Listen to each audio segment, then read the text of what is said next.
स्वागत है साथियों।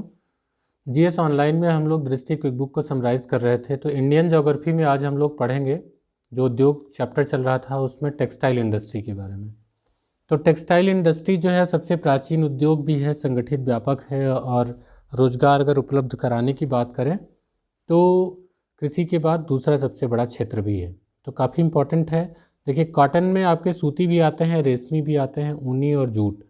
तो दरअसल हम लोग बहुत डेप्थ में नहीं जाएंगे और इतना डेटा हमें याद भी नहीं रहता, तो हमें उन बातों को याद रखना है जो हम याद रख सकते हैं और जो ज़रूरी हैं, हर एग्ज़ाम में पूछे जाते हैं।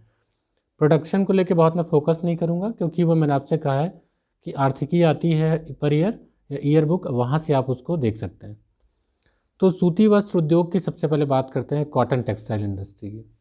तो क्या इंपॉर्टेंट है, तो इसकी स्थापना, सबकी पहले स्थापना वाला अगर एक स्टेटमेंट मिल जाए तो वो आपका इम्पोर्टेंट हो जाता है। तो पहला जो आधुनिक सूती कपड़ा मिल है वो 1818 में आपके कोलकाता के फोर्ट ग्लोस्टर में लगाया गया था। कहाँ का? कोलकाता के फोर्ट ग्लोस्टर में। लेकिन ये सफल नहीं हुआ। फिर 1854 में कवासी डाबर ने मुंबई में एक सूती वस्त्र उद्योग की नींव रखी। अब वैसे वर्तमान में देखा जाए तो तमिलनाडु जो है वो भारत में सर्वाधिक सूती वस्त्र मिलों वाला राज्य है। क्या इंपॉर्टेंट है, थोड़ा वो देख लेते हैं। इसमें कुछ नाम है, जैसे भारत का काटनोपोलिस किसे कहा जाता है? तो भारत का काटनोपोलिस कहा जाता है मुंबई को। भारत का मैनचेस्टर किसको कहा जाता है? तो अहमदाबाद को। पूर्व का बोस्टन किसे कहा जाता है? अहमदाबाद। दक्षिण भारत का मैनचेस्टर किसे कहा जाता है? तो कोयम्बटूर को। उत्तर भारत का मैनचेस्टर किसे कहा जाता है? कानपुर को। तो कई हैं, 5 हैं, ये पूछे जाने वाले क्वेश्चन हैं जिनको यहाँ के इन्फो बॉक्स शेयर किया गया है। इम्पॉर्टेंट है, इसको ज़रूर याद रखिएगा। ठीक है, आइए आगे देखते हैं। जो रेशम वस्त्र उद्योग है उससे संबंधित जो प्रमुख बातें हैं उनको देख लेते हैं। तो चीन के बाद विश्व में दूसरा सबसे बड़ा उत्पादक भारत है रेशम का। भारत एकमात्र देश है जहाँ पर इसकी 5 जो ज्ञात वाणिज्यिक किस्में हैं उनका उत्पादन होता है। कौन कौन सी हैं, पहले तो यही इंपॉर्टेंट है। तो मलबरी, मूंगा, इरी, ट्रॉपिकल टसर और ओक टसर। तो 5 का उत्पादन होता है। जो इसमें मूंगा रेशम है वो भारत को इसमें एकाधिकार प्राप्त है। यहाँ तक कि जो मलबरी रेशम है यानी कि शहतूत से जो उत्पादन होता है तो उसमें 5 राज्यों में कर्नाटक, आंध्र प्रदेश, तमिलनाडु, पश्चिम बंगाल और जम्मू कश्मीर, ये प्रमुख रूप से राज्य हैं। तो ये रहा आपका रेशम का। रेशम की जो मिल की पहली स्थापना हुई वो थोड़ा देख लेते हैं। तो रेशम की पहली मिल की स्थापना जो है वो ईस्ट इंडिया कंपनी द्वारा 1832 में हावड़ा में की गई थी। अगर एक छोटा आंकड़ा भी देख लें 1920 का, तो रेशम के उत्पादन में कर्नाटक का जो है वो अग्रणी नाम रहा है, उसके बाद आंध्र प्रदेश, असम का आता है। ठीक है, रेशम के बाद देखेंगे ऊनी वस्त्र उद्योग। देखिए, इसमें सेंटर कई दिए गए हैं लेकिन मुझे पता है कि आप वो बुक में अच्छे से आप अगर पढ़ पाएँ या मैप पे प्रैक्टिस कर पाएँ तो करिए।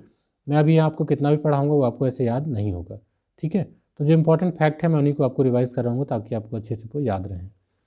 अगर वुलन टेक्सटाइल इंडस्ट्री की बात करें तो अगर पहली आधुनिक ऊनी वस्त्र मिल की स्थापना बात करें तो 1876 में कानपुर में की गई और दूसरी 1881 में धारीवाल पंजाब में की गई। तो ये रहा आपका ऊनी वस्त्र से संबंधित।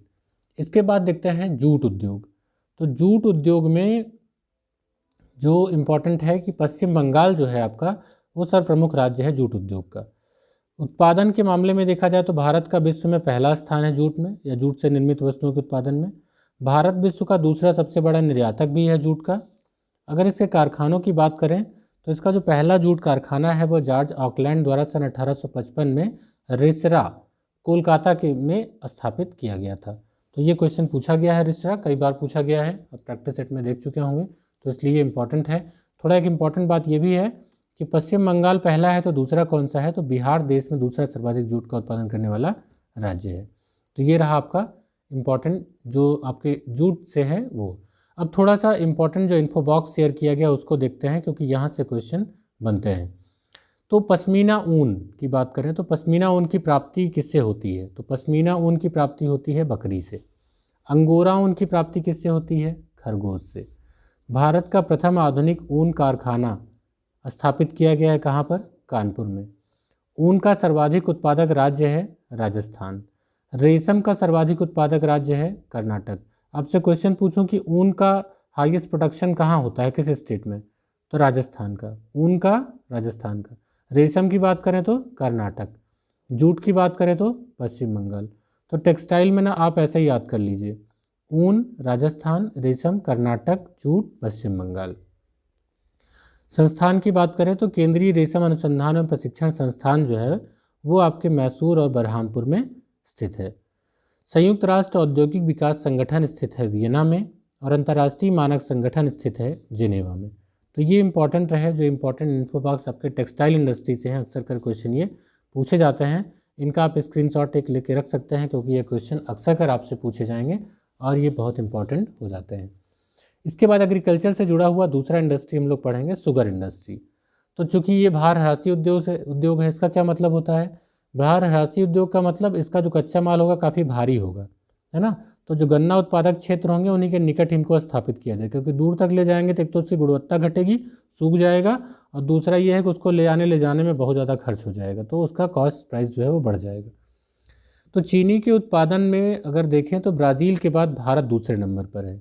अगर कंजम्पशन की दृष्टि से देखें, उपभोग की दृष्टि से, तो भारत पहले स्थान पर है। ज़्यादा प्रोडक्शन करता है दूसरे नंबर पर, लेकिन खाने के मामले में भी पहले स्थान पर है। ठीक है, तो इसका जो पहला वैक्यूम प्रक्रिया से जो इसका पहला संयंत्र है, चीनी संयंत्र, वो कहाँ पर स्थापित किया गया, इसको लेकर क्वेश्चन पूछे जाते हैं। थोड़े इंपॉर्टेंट फैक्ट्स हैं, इनको देख लेते हैं। तो पहले सफल वैक्यूम पैन प्रक्रिया द्वारा चीनी संयंत्र की स्थापना वर्ष 1904 में बिहार के मारोहरा सारण में की गई थी। और वस्त्र उद्योग के बाद चीनी उद्योग जो है वो आपके एग्रीकल्चर जो बेस्ड इंडस्ट्रीज़ हैं उनमें ये उसके बाद प्रमुख रूप से आता है। अब एक इन्फो बॉक्स शेयर किया गया है जिसको लेके अक्सर कर क्वेश्चन पूछे जाते हैं, ये हमें याद होना चाहिए, क्योंकि यहाँ से क्वेश्चन पूछे जाते हैं। तो गन्ने का सर्वाधिक उत्पादक राज्य कौन सा है? उत्तर प्रदेश।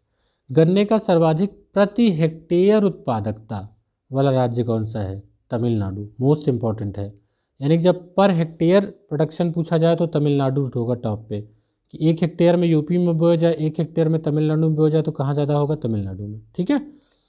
सर्वाधिक चीनी कारखाने कहाँ हैं? महाराष्ट्र में। अब गन्ने का सर्वाधिक उत्पादन राज्य उत्तर प्रदेश है, लेकिन सर्वाधिक चीनी कारखाने महाराष्ट्र में हैं।